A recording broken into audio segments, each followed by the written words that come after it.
What is going on, everybody? Welcome into TTP Sports, and the Flyers, they find a way to annoy me tonight.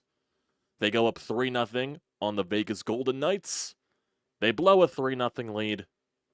They take a 4-2 lead. They allow Vegas to tie the game. They get a plethora of chances in the overtime on a power play in the last few minutes of 3-on-3. They go 4-on-3 in the overtime. They can't score. They generate a bunch of chances in the third period, including the overtime. And then they go scoreless in the shootout as they lose in a shootout 5-4 to the Vegas Golden Knights. Matvei Michkov, I thought, had a fantastic game today, and it felt wasted. Yes, the Flyers do get a point in this game, but it definitely felt like they deserved a lot more. But they also deserved to lose this game, because you just shouldn't be blowing 3-0 leads. But I shouldn't be shocked, because this team not that long ago blew a 3-0 lead to the San Jose Sharks. And on the bracket list, the San Jose Sharks are on the bottom of the feeder here than the Vegas Golden Knights. Vegas Golden Knights are one of the better teams in the league. So if you blow a 3-0 lead to San Jose, oh yeah, 100% I bet you they're going to blow a 3-0 lead to Vegas. Matvei Michkov should have had so many more points in this game. Should have had so many more. And the one big one that he should have been a game-winning assist on the game-winning goal on the power play late in the third period. Beautiful cross-crease pass to Morgan Frost down low on a bad angle. Gets the goalie to bite on it. And Morgan Frost has such a wide-open net to shoot at. All the day and space in the world. Has all the time and space. Just hit the net. All you have to do is hit the net. He missed it by a mile. How? I just want to know how. How many times is Michkov going to pass it to somebody on this team besides Travis Konechny, and they miss the net, they can't find a way to get the puck on net, and they just completely mess up on the shot? How many times is that going to happen? It feels like it's happened every single game this season, where Michkov has a beautifully placed pass right on the stick of somebody else, and they just say, oh, thank you for it, I'm not going to take advantage of this whatsoever. That Morgan Frost shot, one-timer, whatever you want to call it on the power play, there is no excuse as to why you missed the net there. Yeah, Morgan Frost, you scored a goal in this game. It was a deflection off of a nice back-and-forth play between Owen Tippett and Rasmus Ristolainen. Risto puts one on net. You managed to deflect it home. Yeah, you do get a goal there. That was the easiest goal you probably would have scored in your entire life on the one-timer. You should have been arrested on the spot. I don't make the rules. You missed a wide-open gaping net like that, you should be arrested. Michkov should have so many more points this year. It's not even funny. Because if not for his boneheaded teammates, he would have way more points. He gets a goal tonight, so he gets another point. It was a little bit of a net mouth scramble. Him battling with Tippett and Morgan Frost. He finds a way to sneak around and get a little bit open in the slot for Bobby. No, actually, it was Bobby Brink on the ice with him and Owen Tippett. And then Bobby Brink, who is battling net front, manages to get the puck out of the scramble. And Michkov, who's the one sneaking over there into the slot, just manages to bury that biscuit. And Michkov just does great things. That's what gave the Flyers a 4-2 lead in that second period. But they go up 2-0 in the first, like I said, with the Morgan Frost deflection goal. Sean Couturier off of a nice outlet pass from Travis Konechny.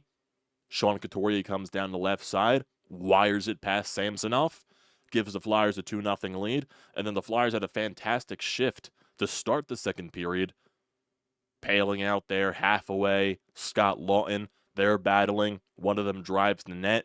A big rebound comes up to the left side of the ice, and here comes Emil Andre walking in, and he just roofs it for his first NHL goal. and the Flyers go up 3-0. And that's when Vegas would turn it around and come back into this game, because right after that shift by the Flyers, everything completely turned. And honest to God, they should have had way more goals in the first period, in my honest opinion, because Samsonov was shooken in that first period. He did not look confident in himself, had no feel for the puck, had no idea where the puck was on majority of the chances that he faced. And yeah, the Flyers should have scored way more. They should have put a lot more pucks on net. And sadly, that wasn't the case. But you make it 3-0. Vegas just automatically responds.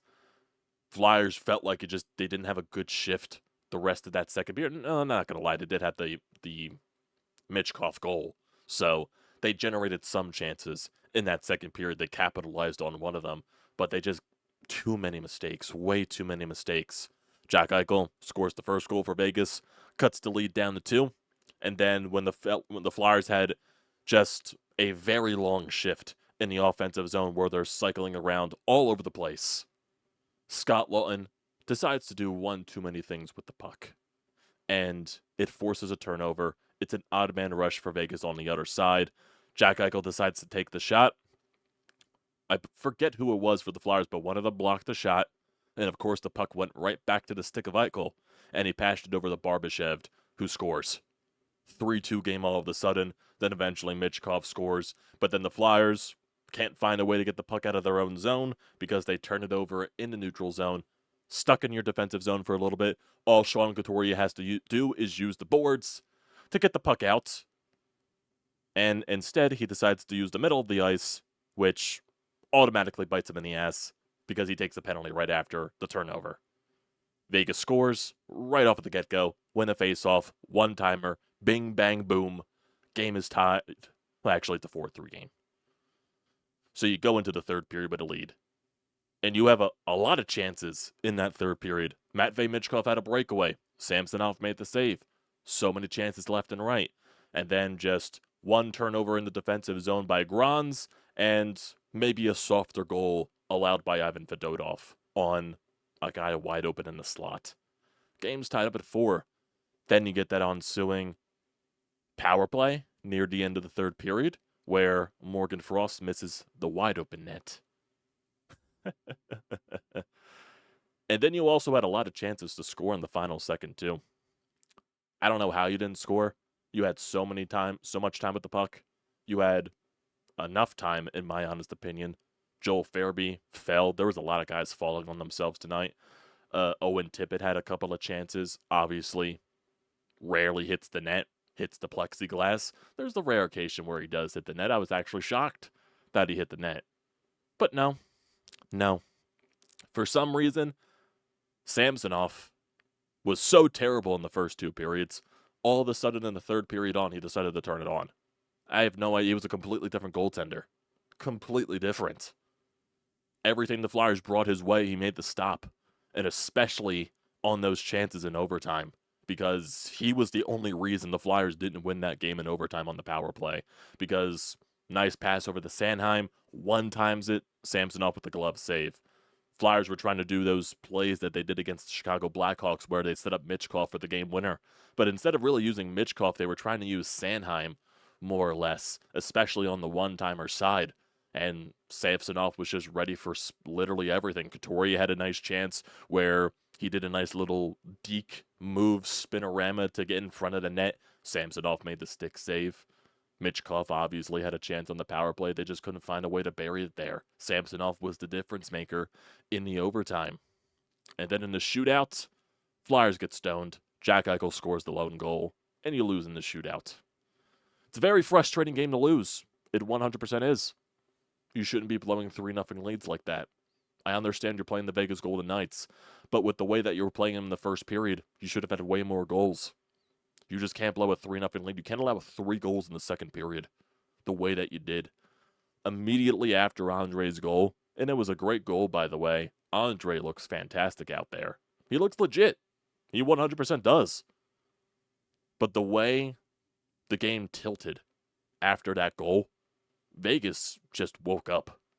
They always say a 3-0 lead is the worst lead to have in hockey, and the Flyers have proven that tenfold this year. With the blown lead against San Jose, They blew that 3-0 lead. They ended up winning that game in overtime. But we're going to get away with it with Vegas. Vegas is just way better. But like I said, if you blow a 3-0 lead to San Jose, of course you're going to blow a 3-0 lead to Vegas. There's just no excuse for it, though. You shouldn't be blowing these leads like that. Like I said, every time, Michkov should deserve way more points. If not for his dumbass teammates. Tippett's got to score more. Tippett's got to fucking score more. He's got to find a way to bury it. There were some chances for the Konechny Couturier Farabee line. They had a plethora of chances today that they couldn't finish. They got to find a way to finish more. They just do. Michkov, he did have a lot more chances in this game, 100%. But I'm not going to blame him because he was the best player, in my opinion, the best forward out there on the ice consistently. Is that bias? No, because I think Michkov played one of his better games of the season tonight. And he deserved to get rewarded a lot more with a W and maybe with a couple of more assists on the point sheet. But no, Morgan Frost wants to miss a wide gaping open net. It's unacceptable how you miss that. I'm still thinking of it right here. It's still like perfectly pictured in my mind. How do you miss that? The net is wide open. There is no goaltender there because he bit so badly on the pass. How? How do you miss that? You don't even hit the net. It goes right through the crease and onto the other side of the ice. How do you miss it that badly? And there's just so many other things that annoyed me. Like I said, on the second Vegas goal, the Scott Laughton turnover, that pissed me off a lot because that was way too much offensive zone time and way too much cycling for it to just end like that. You had a lot of crisp passes. You had a lot of crisp decisions. And Scott Laughton just completely ruined it. With him trying to do way too much, skate right in front of a dude. What do you think the fuck is going to happen? And of course it goes the other way. And of course they get a lucky bounce because it's Jack Eichel. He's going to make those lucky bounces happen. And he's going to take advantage of it because he's Jack Eichel. You can't afford to make those mistakes against Vegas. And you made those mistakes against Vegas, and they made you pay. You shouldn't have lost that game.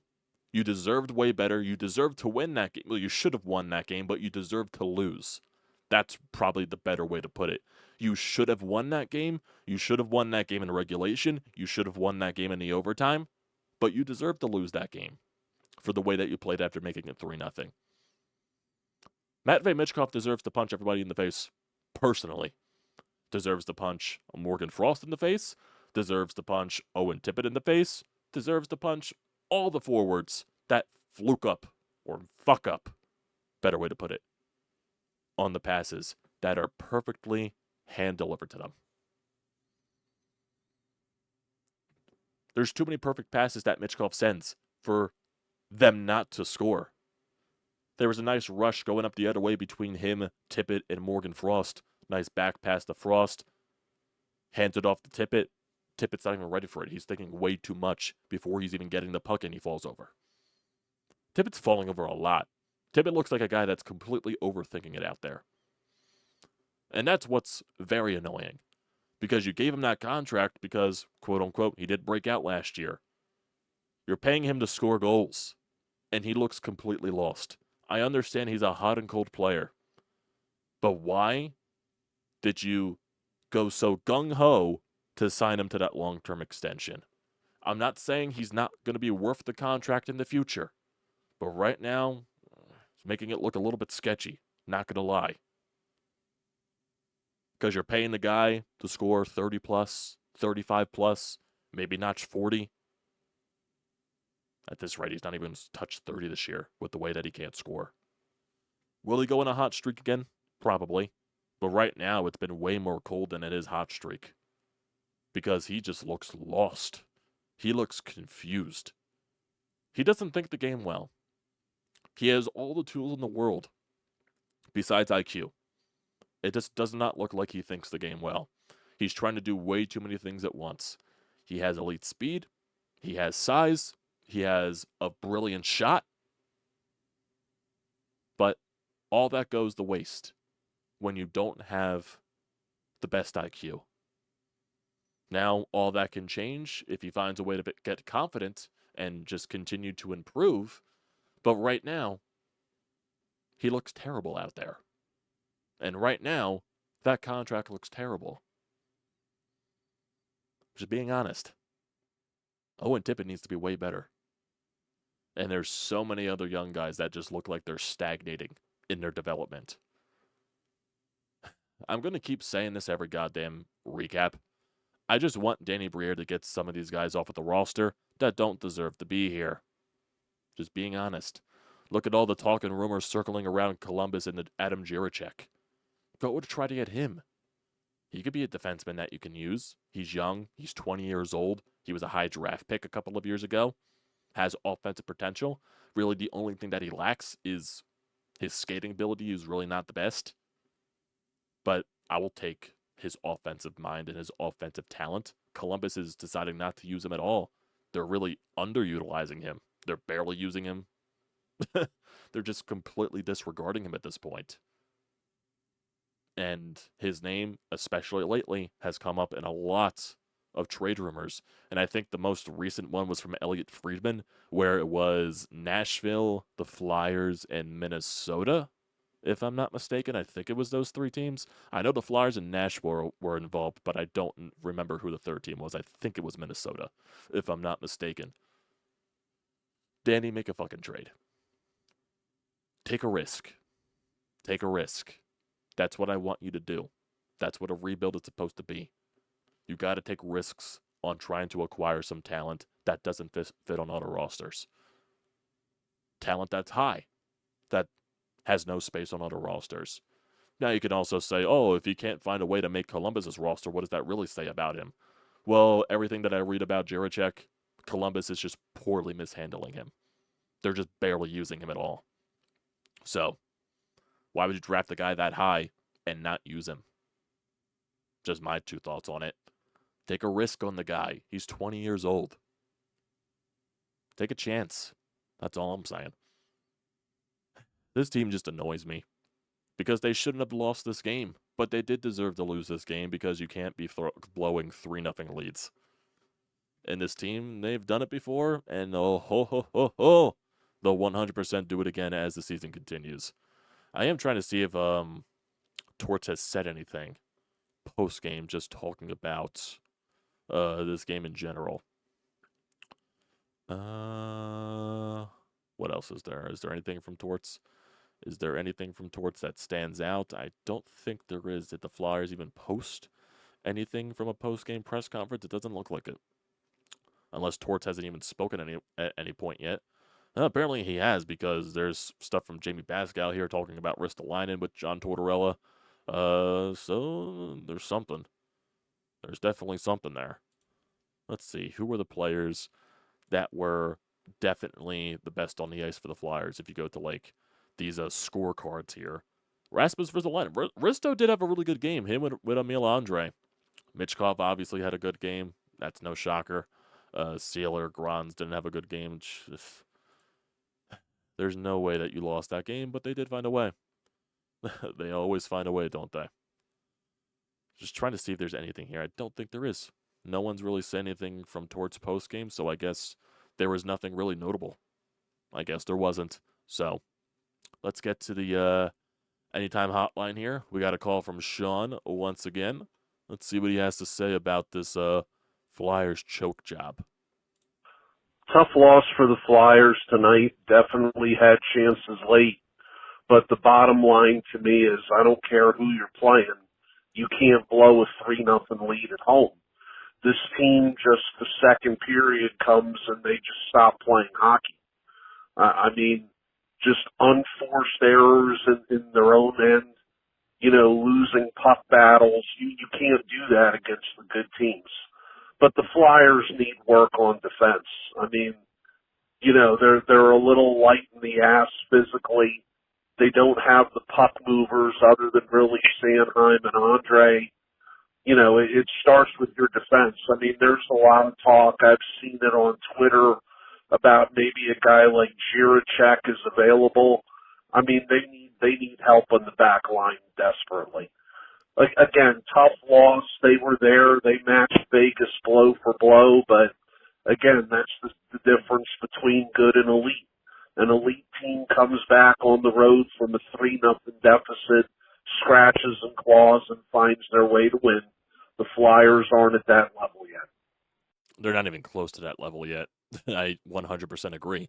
And thank you for pointing out the Jiricek thing. Danny Briere has to trade for him. You have to try and trade for him. I want to find the Jiricek rumor, actually, just to firmly point out exactly what the rumor was. So I think I did see it recently on Twitter as I was scrolling, just trying to see if there's anything from Torts. Okay, here it is.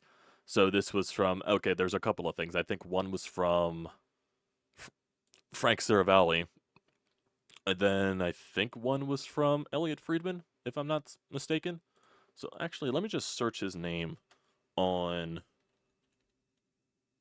Twitter. Sorry, I had a brain fart there. Let me just see what the thing is right here. Where is it at? I remember seeing something from Elliot Friedman. There was 100% something from Elliot Friedman earlier today. Where is it? Where is it at? God damn it, I can't find it. I remember seeing a rumor earlier today about Jiricek. Where's it at? Yeah, right now it looks like Jiricek is playing in the minor leagues for the Columbus Blue Jackets. And there were some talks about, things working up a little bit tonight about a possible trade. I just can't find that rumor. I just cannot find that rumor. Where was it at? God damn, this is actually annoying me. Where is this rumor about Jiricek? Where is it at? I know I'm wasting a lot of time here, but I do really want to find this because it's actually bothering me that I can't find this. What the hell, man? What the hell? I think someone that I know on Twitter probably talked about it. Let me see. He definitely pointed it out at some point. Let's see. Okay, that's about tonight's game. There was definitely something about Jiricek. I'm wasting a lot of time. I apologize for this, but I need to find this. Where is it at? Okay, it's about Michkov. A lot of stuff about tonight's game. I just cannot find it right now. I just can't find it at all. What the hell, man? Where is it at? Oh, I finally found it. It's not Adam Jiricek. That's a different person. It's David Jiricek of the Columbus Blue Jackets. So, but it's still basically the same idea that I've been talking about, but here it is. From NHL Watcher, Elliot Friedman on the 32 Talks podcast wonders about David Jiricek in Nashville because Nashville has young centers that have been in and out of the lineup, and that's what Columbus wants. Names Minnesota and Philadelphia as possible fits as well. Friedman is looking at teams with young players. Man. So let's see. Whatever happens with this entire situation. I'm sorry for halting you on my idiocy of trying to find that, but it is what it is. So, I appreciate you all for tuning in as always, so don't forget to leave a comment in the comment section down below. Don't forget to drop a like. Don't forget to hit that subscribe button. Does me a great deal of service. And also use the code TTPSPORTS, $20 off your first purchase at SEATGEEK. Great deal. Don't pass it up. Appreciate you all for tuning in. Thanks again for 1,000 subs as we continue on this grind and journey. And I'll see you next time.